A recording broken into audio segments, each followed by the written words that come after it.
Digital education for all, development of technology-enchanted learning for unemployed persons. The content of this publication reflects the view only of the author, and the Commission cannot be held responsible for any use which may be made of the information contained therein. Cybersecurity, Eurocreator. Table of contents. What is cybersecurity? Type of malwares. Phishing, what is that and how to prevent it? Prevention and counteracting computer viruses. Quick tips. Parental control. Chapter 1. What is cybersecurity? Cybersecurity is a set of processes, best practices, and technology solutions that help protect critical systems and networks from digital attacks. The amount of data has grown exponentially, and more people are working and communicating from anywhere. The number of attacks is increasing every year, and enemies are developing new methods to evade detection.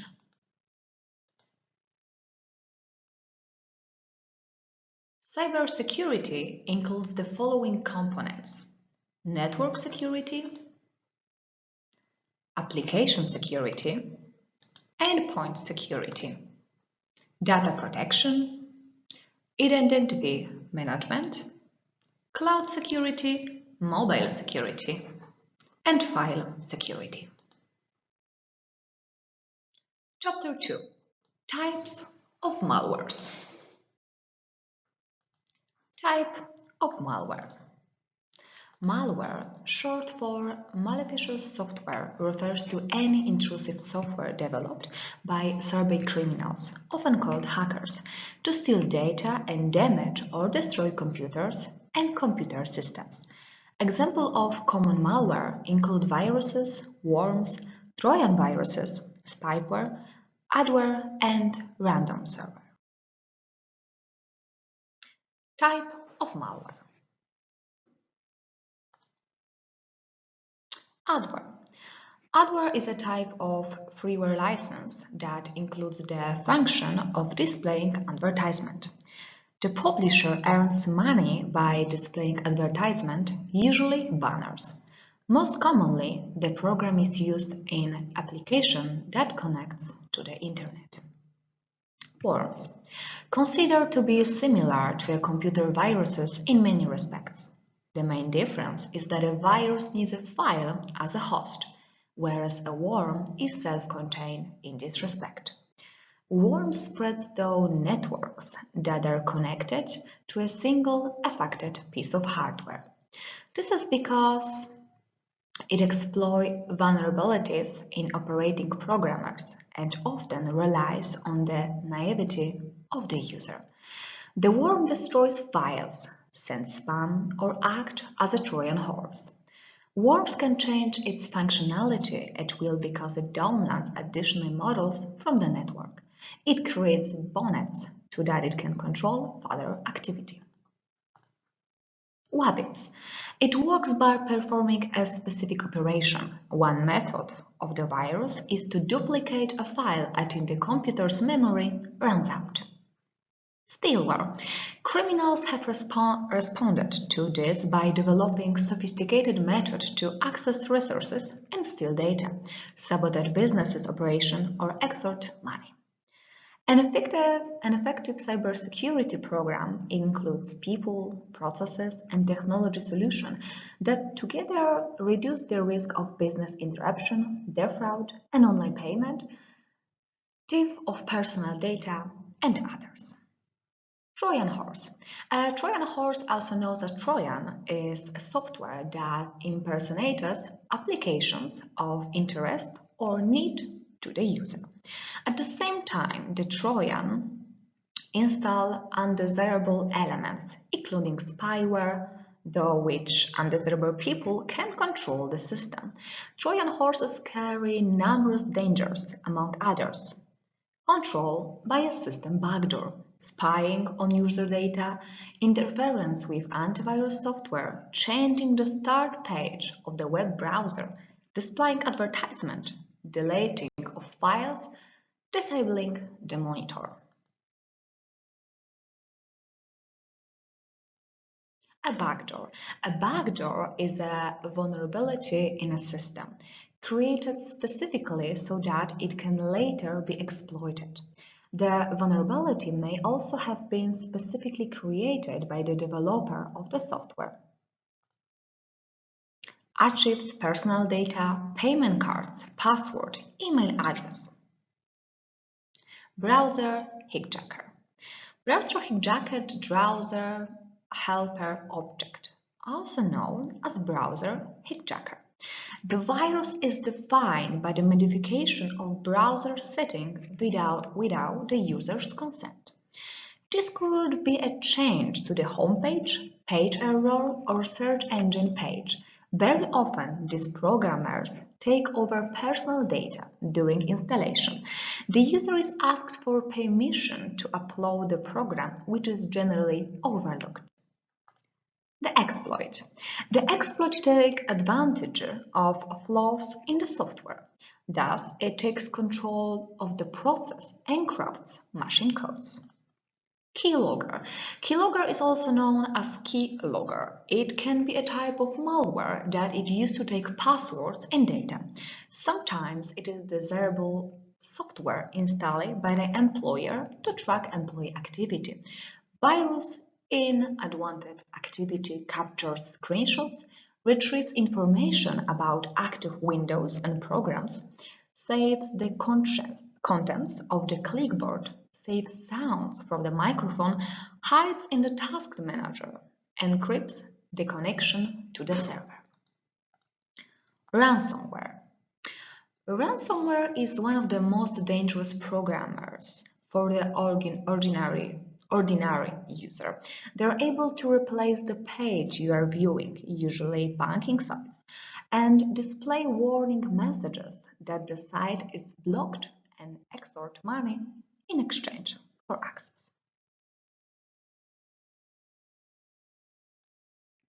Rootkit. Rootkit is a tool that makes it possible to hack into computer systems. The virus infects the kernel and removes hidden programmers from the process list. It can hide viruses, including a Trojan horse. Viruses are created for various operating systems, including Microsoft Windows, Solaris, Mac, and FreeBSD. Phishing. Phishing is a method of fraud that involves impersonating another person or institution. This acting is taken with the aim of phishing for information or persuading the victim to take a specific action. SMS phishing. SMS phishing is a social engineering attack that involves sending SMS messages with appropriately crafted content. The aim is to pursue the user to take a specific action, for example, to make a phone call to a toll line or send a premium text message. Farming. Farming is one of the most dangerous forms of phishing for a potential user. Even if you enter the correct website address, you will be redirected to a fake one. It looks identical to the original website, but its purpose is to increase login details, passwords, or credit card numbers. Spam. The purpose of sending spam is to transmit a large number of worthless information to Internet users containing the same content. Spam can be distinguished by the fact that regular send messages reach their recipient without his consent. As a rule, its form aims to make a clear profit by pursuing to go to the address included in the attachment. The unaware Internet user does activity a malicious Trojan or at best give the send money by displaying an advertisement. Chapter 3. Phishing. What is that and how to prevent it? Phishing is a malicious activity conducted online with the intention of tricking individuals into revealing sensitive information such as password, credit card details, or the other personal data. It is a form of cybercrime that relies on social engineering techniques to deceive and manipulating unsuspecting victims. The term phishing is derived from the analogy of fishing, where attackers cast a wide net hoping to catch victims who take the bait. Phishing attacks can be carried out through various channels including email, instant messaging, social media platforms, phone calls. Attackers often impersonate legitimate entities such as banks, government agency, or a reputable organization to gain the trust of their targets. Phishing. To better understand phishing, it is essential to explore different types of phishing attacks and their methods. Here are some common examples. Attackers send fraudulent email that appear to be from a trustworthy source, such as a bank or popular online service. These emails typically contain a sense of urgency, urging recipients to click on a link or download an attachment. The link or the attachment often leads to fake websites designed to collect sensitive information. Example, an individual received an email claiming to be from their bank, stating that their account is at risk of being closed. The email requires the user to click on the link and update their account details. The link leads to a fake website that steals the user's login credential. The easiest way to check and discover if an email is from a fraudster is to check the email address of the sender. Let's say we get an email from the description it appears to be from our trusted business partner, stating that we need to pay an invoice. We check the sender and see, for example, random numbers, random letters, address. And there is already enough to know that the email is from a fraudster. And if I wasn't sure if my customer partner was emailing from such an address, I check previous emails I have received from them. If I had clicked on an invoice link in the email, an attempt would probably have been made to infect my computer. The analogy could be with a mobile device. Phishing. The situation is similar with the bank fraud. It is not uncommon for fraudsters to impersonate a bank and ask you to log into your account to check something there. Then you should check two things: the sender of the email and the URL of the page that tell you to log into. Emails should always be from the bank's domain. The URL should always belong to the bank and be preceded by the protocol.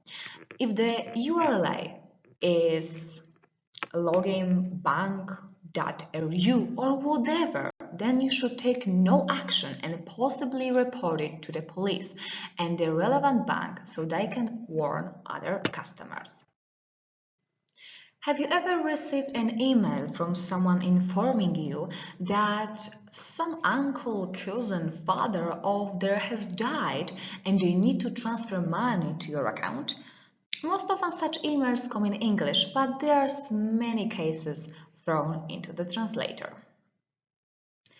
You do not reply to such emails either. Most often you are asked to provide your account number and all the details of your account.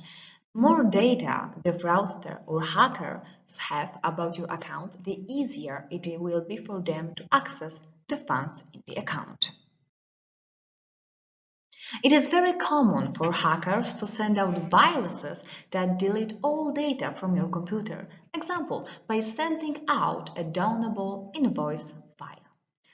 Attackers may send fake invoices that mimic the appearance of legitimate ones, often using email or other electronic manners. The Deceptive invoice aim to trick a recipient into making payment to fraudulent accounts, resulting in financial loss or potential data breaches. Violently verifying the authority of invoice and employing robust security measures are essential to invoice phishing. Such as email is often accompanied by a rare file purposing to contain an invoice when in fact it contains a virus. Real invoices are sent directly as a PDF, not as a zipped rare file. Unfortunately, this type of email information looks plausible. The only thing that betrays that someone is wrong is the slightly different graphic design of the email in relation to the standards one, but it is very similar and it's great imitation, and the email address of the sender, which may seem strange. Example, randomly generated. When you receive an email from a stranger asking for help for a sick child or other family members, it is worth trying to find out more, if only to try to Google something about the sender of the email. Check the email address on the sender. Emails from entities pretending to be carrier companies have also become increasingly common recently. Of course, it is easier to recognize from the sender email address that is a scam. Clicking on the click here would take us to an address such as setoserver.com.br, where there would be an attempt to infect our computer or phishing our data. There have been several stories in the media about scammers raising funds by making up false stories, either concerning someone ill or themselves pretending to be seriously ill with something. It is likely that many such actions were never detected by the police or the media, and many scammers just got away with it. If you have a mailbox on your own server and your own domain, remember that no one will ever ask you for your password. The password should be only known by yourself and no one else. There is always the possibility to resetting the mail password. There are scammers who try to take advantage of the ignorance, inexperience, or the owners of such mailbox and try to fish for their data. The content of the email itself is also alarming. As I mentioned above, no one will ever ask you for your password or private mailbox. Only the person setting up your website may ask you to create a no-reply-washadomena.com mailbox and provide a password for it to handle the sending of emails from the website. But it is the best to simply hand over access to the server panel to such a specialist and let him handle it himself. It may, on the other hand, happen that you are running out of capacity on the server and receive a notification that service will soon stop working, including email. However, such messages are sent from email addresses belonging to the entities with whom you have subscribed to. Make some space on the server by deleting unnecessary files or old emails, or buy a large packet. It is possible that you will receive an email whose sender is yours. The email will usually state that your account has been hacked, and there is a threat that you will either transfer a number of euros to some account or your message will be published. If you have the time, it is worth reporting this to the police. From such an email, you can extract the IP address of the server from which it was sent. On Gmail, go to Show Original to check the IP address. Recently, there have been reports of someone sending out emails stating that he captured a personal data, and demanding a payment of around 250 euros. Do not, under any circumstances, make such transfers. The address of the email is bluffing fraudster. The subject line of the email is security noted.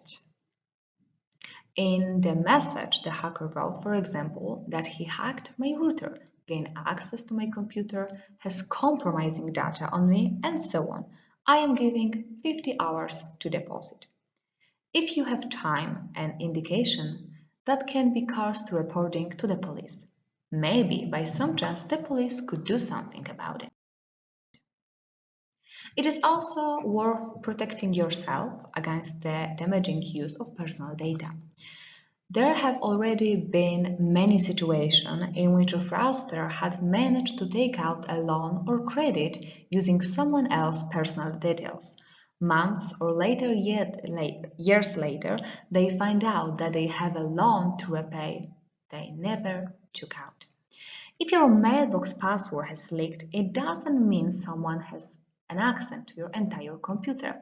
If you're a victim of blackmail, but the blackmailer does not send you the object of blackmail, this means that the object of blackmail does not exist. Of course, as soon as someone sends you the password to your email box, you should reset the password.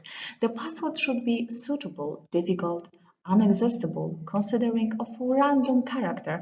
You should also scan your hardware for viruses. If you use the same password on the service, you should change it everywhere. You should have an antivirus installed on the device you use to access your email box. How can a hacker or pseudo-hacker have your mailable password?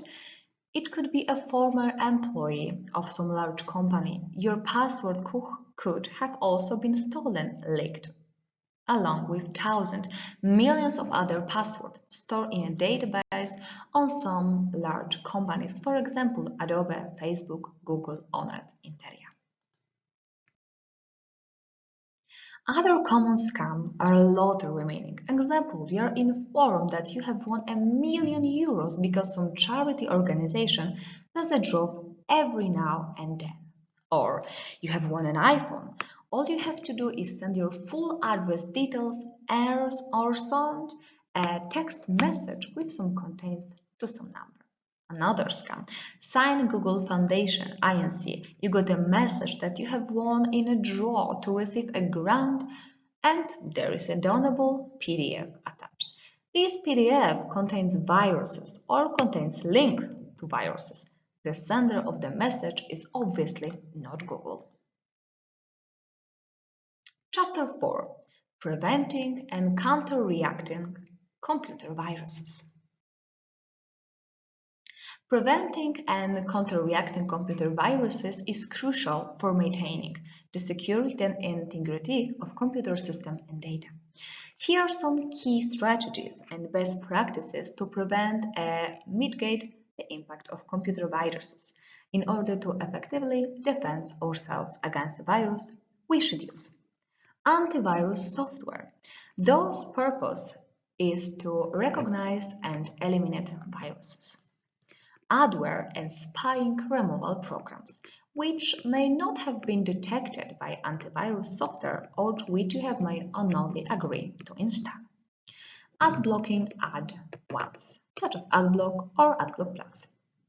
Backup programs for backing up essential files or entire disk. Store files online in the so-called cloud. Carefully read the messages that appears from installing programmer. Downloads programs and application only from trusted websites. Regularly updates. Install software and above all the operating system. Regularly scan your hard drives with antivirus software. Do not open email attachments from unknown senders. Do not click on the advertisement and winning information that appear. By implementing these preventive measures and maintaining a proactive approach to cybersecurity, individuals and organizations can significantly reduce the risk of computer viruses and mitigate their impact if encountered. Regularly staying informed about emerging threats and adopting the latest security practice is also crucial to the rapidly evolving landscape. Chapter 5. Quick tips. Computer viruses can be everywhere. We can download them completely unaware. The consequences of their functioning in our operating system can be very serious and costly. The most important thing is to prevent viruses and take steps so that we can function completely safely on the internet. Protect access to your service. Don't leave the door open for the wrong person to get their hands on your smartphone, tablet, or computer. Set a program or password for access. Use a fingerprint reader, facial recognition system, or any other security feature your developer offers. Check websites. Even if a website doesn't arouse your suspicions or you think it looks like it always does, check that the address is correct before you fill in your login details or enter your personal information, especially on online banking or payment sites. Make backups. Regularly backup your system and the data store on your device. Store them on external drive or in the cloud, preferably in several locations at the same time. This is a good safeguard, not only in case of cyber attack, but also in case of their other major hardware failure. Be careful with the contents of email. Do not open links or attachments received in email that you are not expecting or received from unknown senders. Check the email address of the sender even if you think the email is from a trusted person or company. Terminate email account you do not use. Keep control of your apps. Only download files and apps from trusted and verified sources, such as Official Shop, Google Play, or App Store. Check their permission before installing them and restrict access to data, location, or device. For example, camera, microphone. Regularly remove those programs you do not use or update.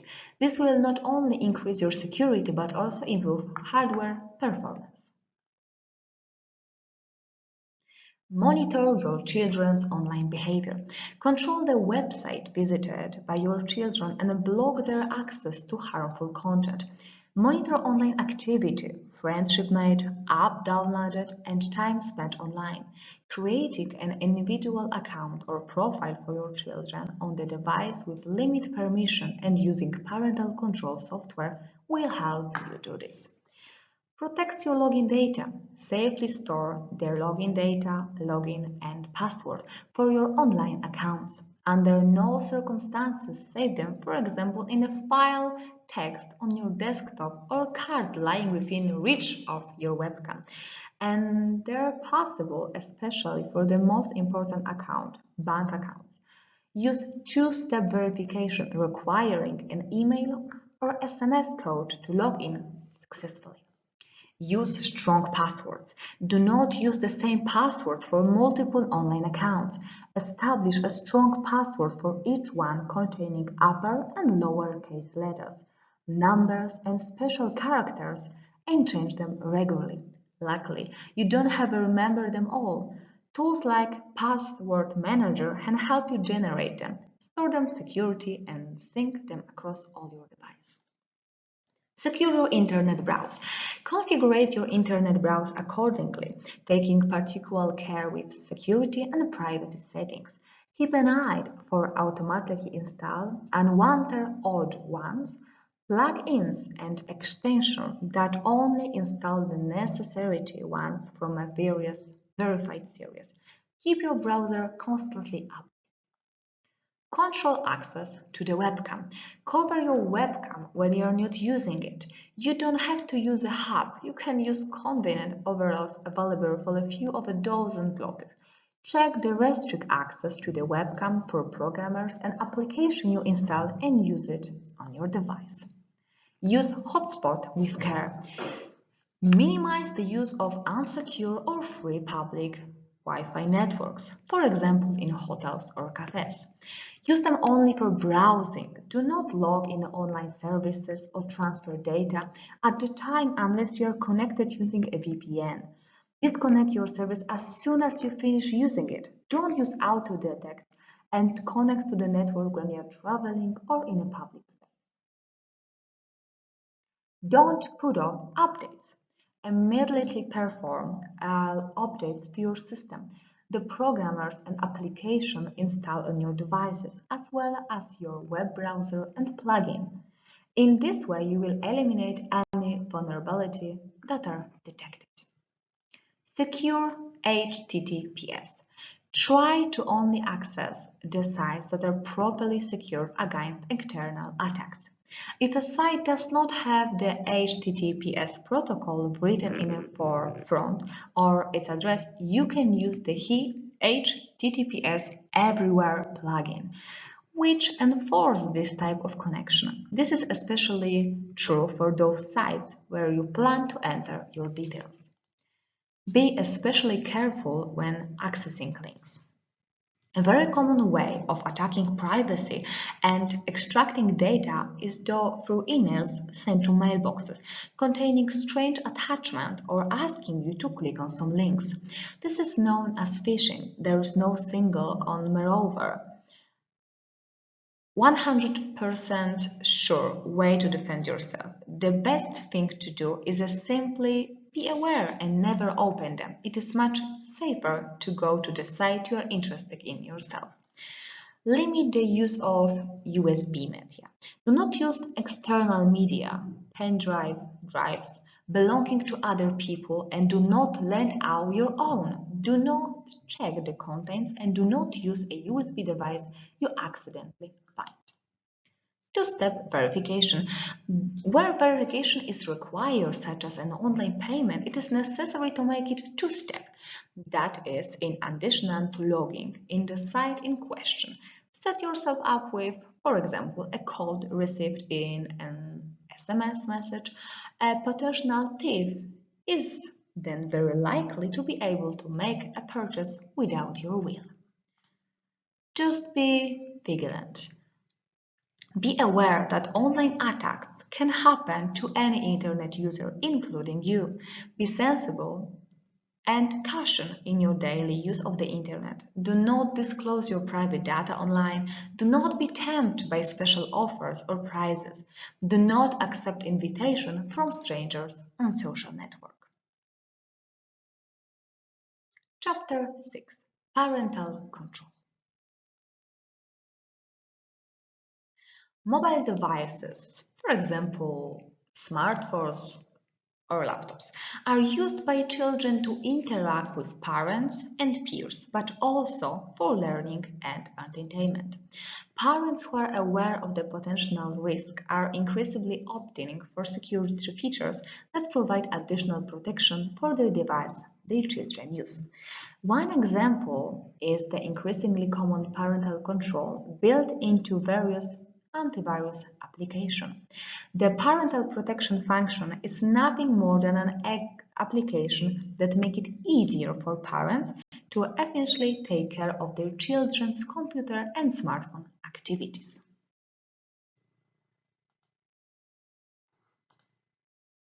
The most common functionalities in parental controls include Safe Internet blocks access to content unsuitable for the child according to defined categories. Example, pornography, gambling, politics, alcohol, violence.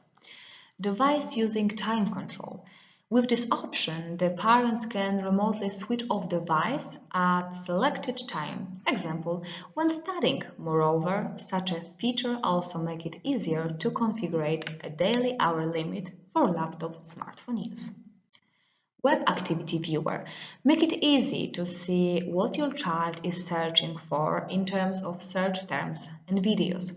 The function displays the phrases that your child uses in a search engines, which make it easier to react in any activity raise concern. Reports.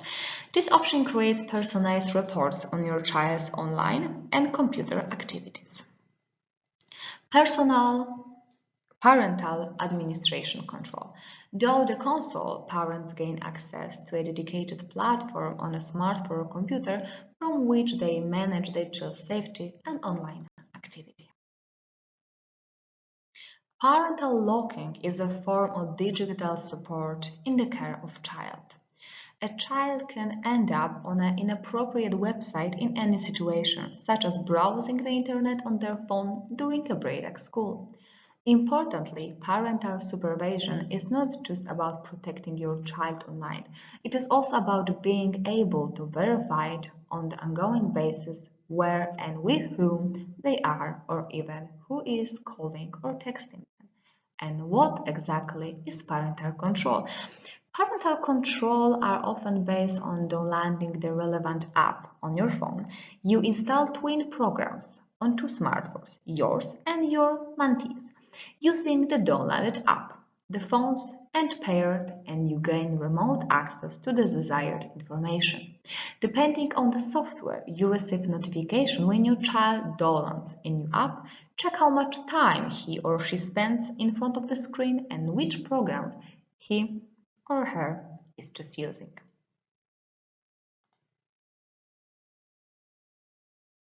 Parental control, free or paid.